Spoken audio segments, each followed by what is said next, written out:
The very, very first thing you want to do as soon as you get into Diablo 4 is just follow your primary missions. The one that starts right in the entrance of the game. It's the yellow quest. You're going to run around the map doing different missions until you get to the beginning of Act 4. At that point, within your tutorial quests, which are effectively these ones right here that look like this, it's going to tell you Donovan's favor at the beginning of Act 4. Now, you want to make sure you don't ignore that quest and you do it immediately, because that quest will unlock your horse. Now, your horse not only massively increases your movement speed, but also gives you the ability where you can run through, if you use the spacebar, you can basically run through minions. So this allows you to not get stopped, etc., unless you run in, and there's some clipping issues with running into stuff sometimes, so you might experience that. But for the most bit, having the horse is actually extremely beneficial for moving around the map. It makes things a lot easier. Now, normally this would just be a pretty basic tip, but it's actually very important in this game, because the next thing you want to do as soon as you get your horse requires exactly moving around the entirety of the map. Now, what of course I'm speaking about would be collecting your Altars of Lilith. Now, Altars of Lilith are these little trophies that are basically found everywhere around the map. There's, I think, about 180 of these guys. The reasons you want to acquire these is every single time you get a new altar, you're going to get two things. You're going to get raw stats. Some of these have like +2 strength, +5 strength. Some of them even give you a Paragon point, but it will also, let me get this guy right here real quick. You're going to die a lot of these guys in the campaign. Those corpse bows are OP. Oh my God, the skeletons never end.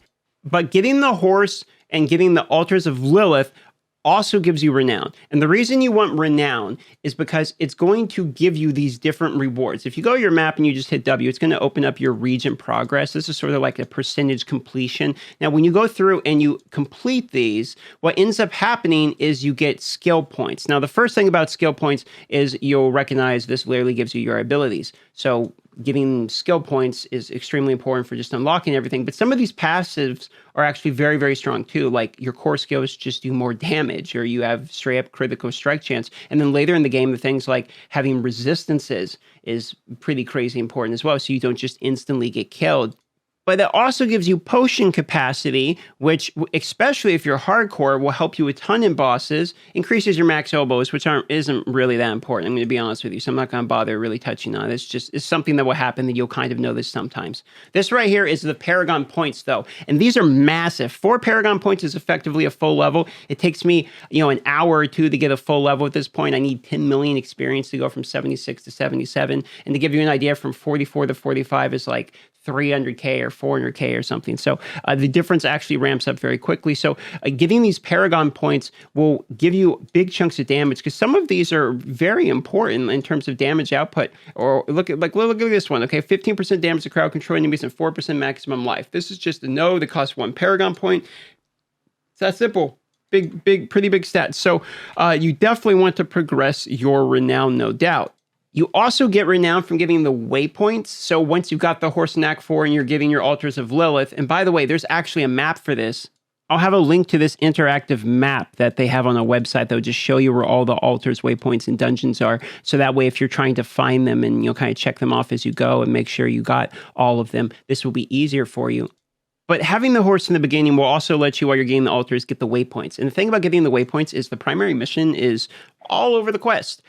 Or all over the map, the primary quests are. So for that reason, having the ability to already have the waypoints from just running around getting the Altars of Lilith, and some of these places will unlock later, but being able to get all the altars will allow you to kind of teleport there for the sake of like the primary quest. And while you're also doing that, you're going to be having to do strongholds, because some of the strongholds also have the altars in them, which means that the renown you get from the strongholds is significant as well. It's 100 renown for doing the strongholds. So basically, getting your horse and then doing the altars is the only real two things you have to focus at in the beginning, other than just doing your yellow main primary quest. So as soon as you get in the game, if you're wondering what to do, and you're doing the main story and you want to break from the main story, just start getting your altars with your horse. It's that simple, because just getting the altars themselves will force you to do other things. It will force you to get basically the waypoints. It's going to force you to get the strongholds. And you can even, at the same time, if you really want to double dip, pick up some of the side quests while you're around there. Some of these side quests, for instance, will have you go to certain areas or go into the strongholds, etc. And very often, like look at that one, it's go right there and it's pretty close to an altar of Lilith. So you can do the side missions while you're doing the altar of Lilith, which which is fairly efficient as well. Now, you can skip all the side missions, and you could just rush the primary quest all the way through, including getting the horse, get the horse to Act 4 and rush the primary mission, then come back and do the altars directly after. That's a very common path. That's the path I took. I got the horse. I rushed all the way through the rest of the quest. The problem is because it was rushing through with the horse and everything was so fast, I also was under leveled, so it was very difficult to fight the bosses, etc. So just keep that in mind. But you can do it either way. You can either get the altars the second in Act 4, or the more common strategy of pushing through the campaign, then doing the altars, which will give you everything. And then by the time you're done with that, you'll kind of know intuitively, because you'll know the game well enough, what to do next, which is basically do nightmare dungeons and grind your glyphs and grind experience and work on your Paragon boards at that point. But just focusing on the horse until the altar of Lilith will get you started on your Renown, and doing that alone gives you enough Renown to get both the skill points, and then the Paragon points you can work towards, which is the 100% completion basically if you want to. But this will immediately give you your 2 skill points just by doing the horse and the altars. Pretty much that simple, okay? So right in the beginning of the game, if you're wondering what to do, that's it. Love you all. Consider subscribing. It will help me out a whole lot, and I'll see you on the next tips and tricks.